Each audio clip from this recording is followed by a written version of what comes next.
Hi, welcome or welcome back to my channel, Stitch and Style by me, Nadia, and today I've got a Friday sews for you and I'm going to be sharing two of my most recent makes that I took on holiday with me, and it was a little bit of a rush to get them done before I went. In fact, the blouse I was sewing up right to the last minute. We had a lovely time in Mallorca. We just wanted some time away to relax and refresh, and I got lots of sleep, which was very much needed.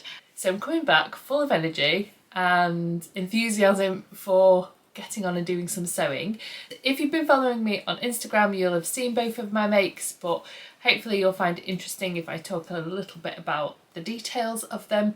And the first one is something that I have already made in the past, except last time was a little bit of a disaster.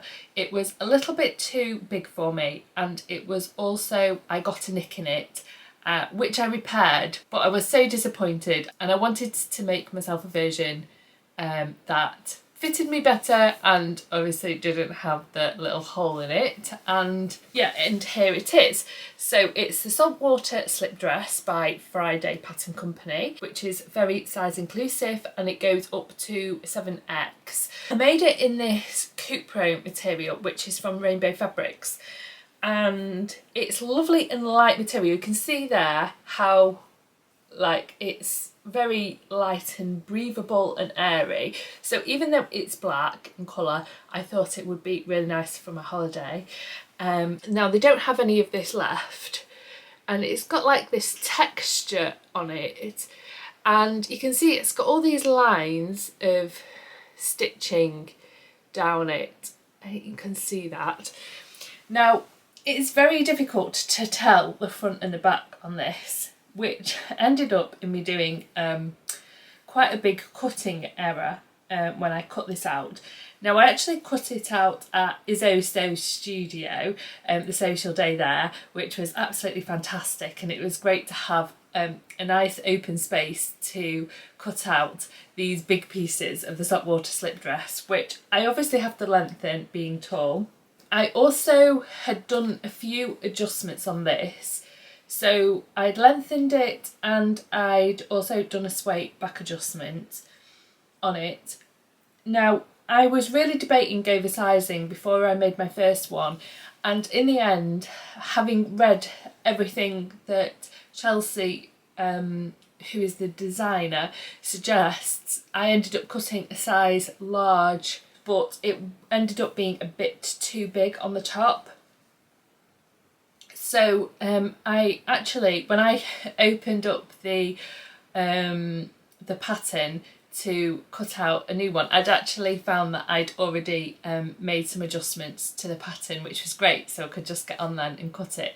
So yeah, I'd graded from the size medium at the top to the large at the bottom. Last time I found the straps came out very long for me, so I also shortened the straps a bit this time. So as I was saying, the material is really difficult to tell the right side and the wrong side. So when I was cutting it out at the social, I must have done a little bit of a mistake. Either the fabric got turned over or I didn't flip my pattern piece, because the back piece, one side was cut out with the right side facing up, but the other one was cut out with the wrong side facing up. And I do have the back panel pieces here joined so I could show you. I don't know if you're going to be able to see on camera, but I'll give it a go. So here's the back dress piece that I originally put on, and I'd French seamed it down the back. So yeah, in the end I decided just to remove it at the side pieces, cut out a new back piece, rather than undoing the French seam and redoing that. Fortunately I had loads of fabric left, so that was good. Now you can see there's a very slight difference between both sides. I don't know whether you can see it. This side is the right side, and it kind of like looks a little bit more textured. This side is a little bit flatter.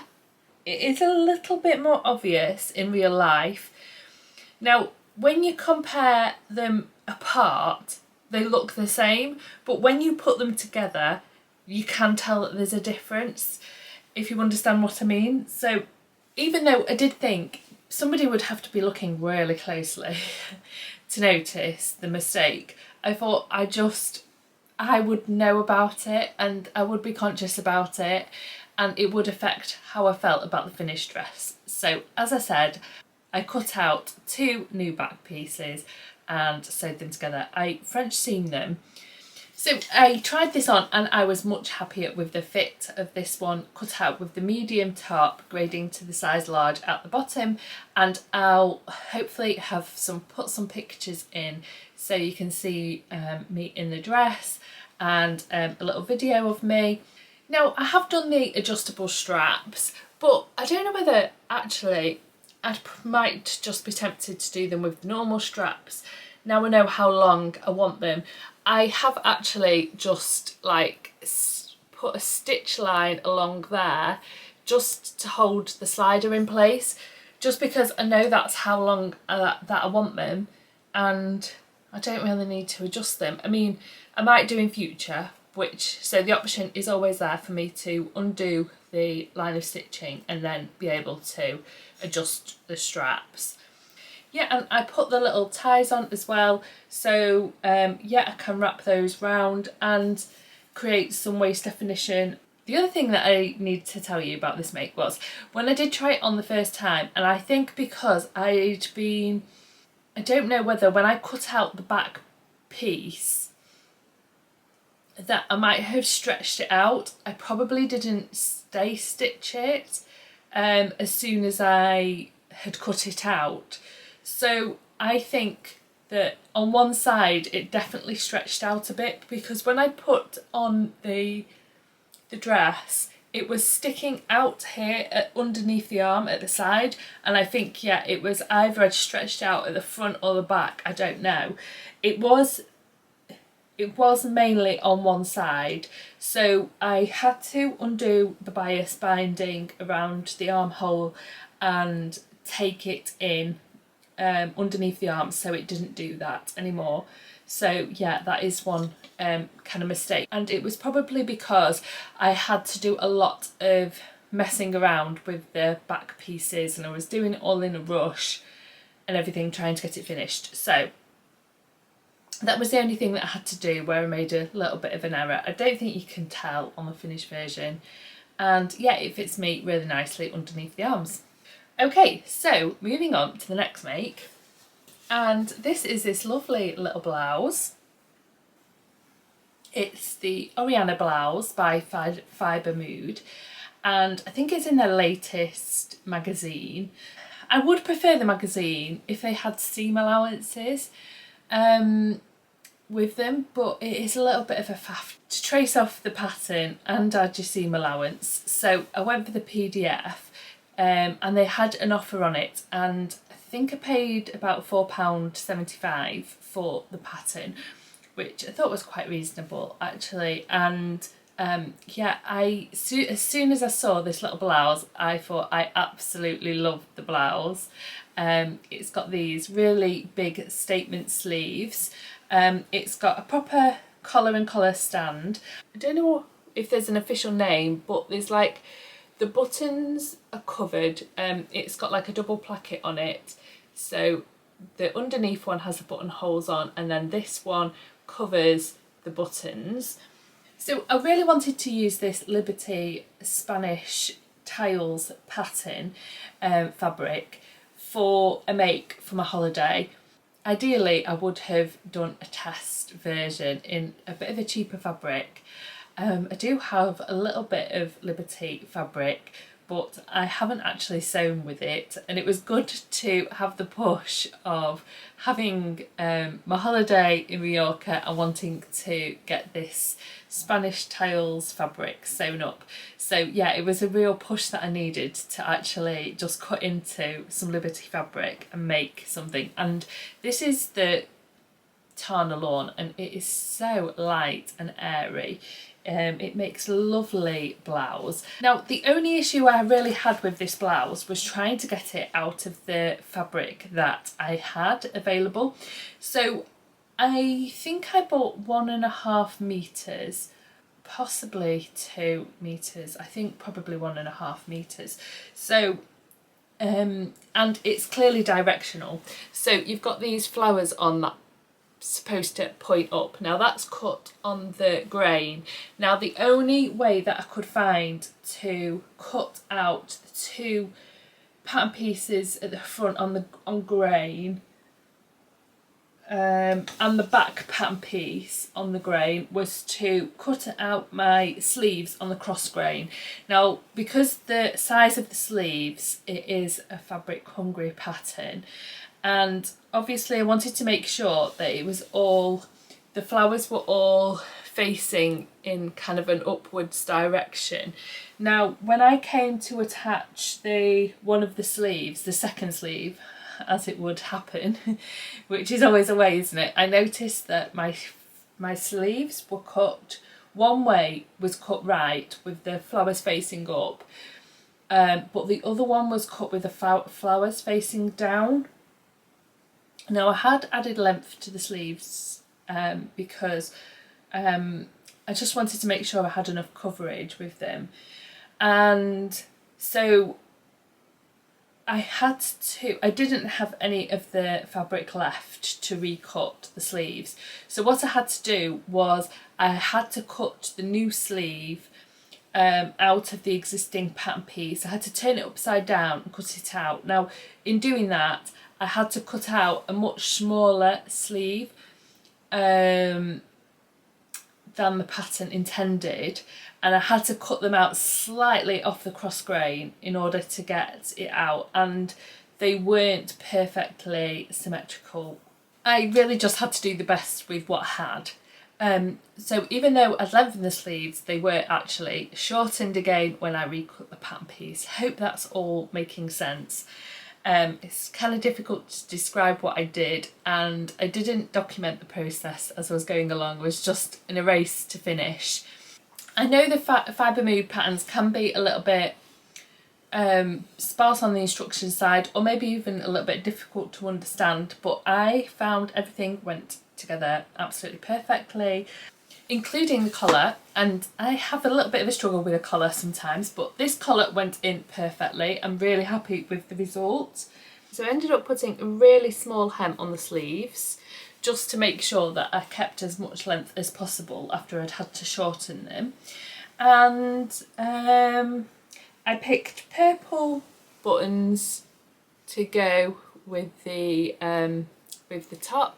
I had the choice of quite a few colours actually, buttons, but I picked purple, and you can see that, just look at the state of that button, all of these threads are coming off it. You can tell I put them on in a rush. Definitely going to have to sort that one out. But what else to say about it? I really like it. I mean, I think it makes a nice summer make if you don't need to wear a cardigan. As you can see, I'm wearing a cardigan today because I'm working at home, and when you just sat down all day, I just find that I get too cold not to wear a cardigan. And yeah, I don't know if I'd be able to put like a jacket or anything on top of this, so it is a little bit limiting in the amount of times I'll be able to wear this, because I don't find that I'm often able to go out with just short sleeves. It'd have to be really quite warm, but I suppose we might get some days where I'm feeling brave enough to go out without a cardigan on. So for that reason, I don't feel like I will make too many more of these, unless I was like to make it in a colour where I could wear like a long sleeved or 3/4 length sleeve top underneath. I suppose I could do that to layer it up, or put on like a little tank top over the top and just have like the sleeves on show. But some additional warmth with a tank top. So I suppose like there are different ways you could style it just to make sure that you were warm enough.